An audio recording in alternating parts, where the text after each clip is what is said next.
Hey there, I'm Kathy Nordyke. I'm the owner of Drop the Leash Pet Sitting, and on Wednesdays, I get on here to share Wednesday wisdom with you. I know it's late, you guys. I'm sorry. It's been a crazy day, but I don't want to miss this Wednesday because it's the very first one of 2021. So if I haven't told you already, Happy New Year.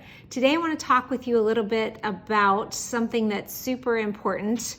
It's called an emergency backup plan for your pet. If you don't have one of these in place already, listen up. I want to share a few things with you that I have learned and that I think that could be useful to you, especially right now. We're going through something, of course, with COVID, and unexpectedly, you could have to be hospitalized or at the very least quarantined in your home, and your pet may have a significant change in routine, and we want to be prepared for that. We want to do what we can to make sure they're taken care of if we aren't available to take care of them. So first and foremost, choose a temporary emergency contact person. Choose somebody that you know and trust, but also somebody that your pet knows and trusts, so that we can reduce the amount of fear or anxiety that they might feel when that person, if and when that person has to take over.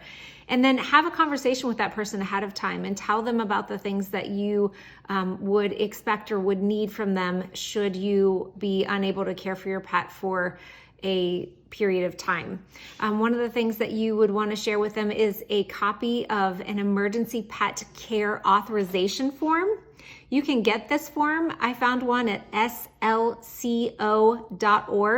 It's a website. You just click a link and print out the form and fill it out and keep it on hand should you need it. And what this form does, it allows your emergency care person to take your pet to the vet on your behalf should something arise while, God forbid, you're in the hospital, you're unable to take your pet.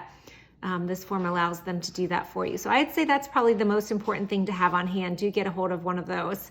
Also, I recommend that you provide a bag, and you want to put one together ahead of time. Provide a bag to your temporary caretaker and include in that bag things like the dog's food, maybe treats they're familiar with, their leash, their tags. And when I say tags, I mean if they're not microchipped, you want to have an identification tag. You want to have their dog license, their rabies license, or rabies vaccine tag.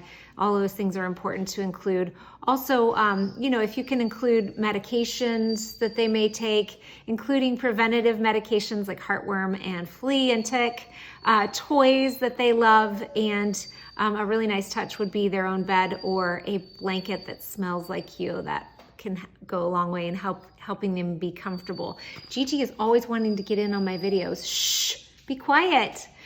So outside of having a form that allows them to take your pet to the vet if necessary, and a bag that has all of your pet's things in it, I also recommend that you create and print a copy of their daily routine. So does your dog like to go out to the bathroom first thing in the morning, or do they like to eat breakfast first? Do they prefer a morning walk or an afternoon walk, or do they hate walks? Just give your temporary caregiver an idea of what your pet is used to in their daily routine.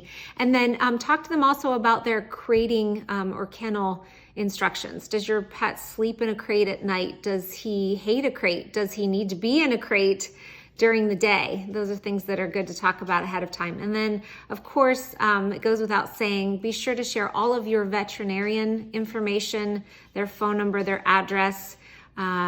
If you use more than one vet, you want to share both of those vet contact information, because sometimes you can have multiple records on your pet at multiple vets. That's the case for me, at least. And you want to make sure that your caregiver has all that they need to give your pet the best care. If you would like a printable worksheet to put all of this information together, I found one that's really cool. It's on AmericanPetsAlive.org. Again, that's AmericanPetsAlive.org. I'll put a link in this in the comments of this video.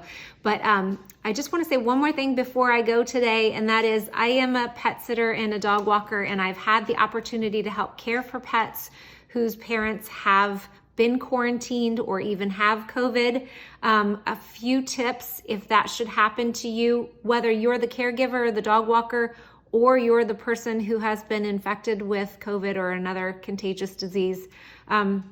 Remember, of course, to wear your PPE, wear your masks, use gloves, wash your hands. We all know this, but consider exchanging the pet on the front porch rather than inside the house. Use your own leash and collar if you wish. Obviously want to make sure it fits the pet that you're going to walk or care for. And I think that, bringing the pet as much of the things that they need from home as possible is comforting to them, but you want to make sure that they have been disinfected and that you yourself can't pick up any germs while you're caring for them. I hope that was helpful. I think I end every video by saying that. I hope that was helpful. I hope that you'll never need to use this information, but it is good to have it prepared ahead of time should you have an extended illness or hospital stay. Thank you again for watching. If you have questions or would like to talk to me, my website is droptheleashpetsitting.com. Check out my fun pet pictures on Instagram by visiting Drop the Leash Pet Sitting. And if you can't get enough of me, I'll be back on here again next Wednesday. Thanks so much for watching and have a safe start to your new year. Bye, guys.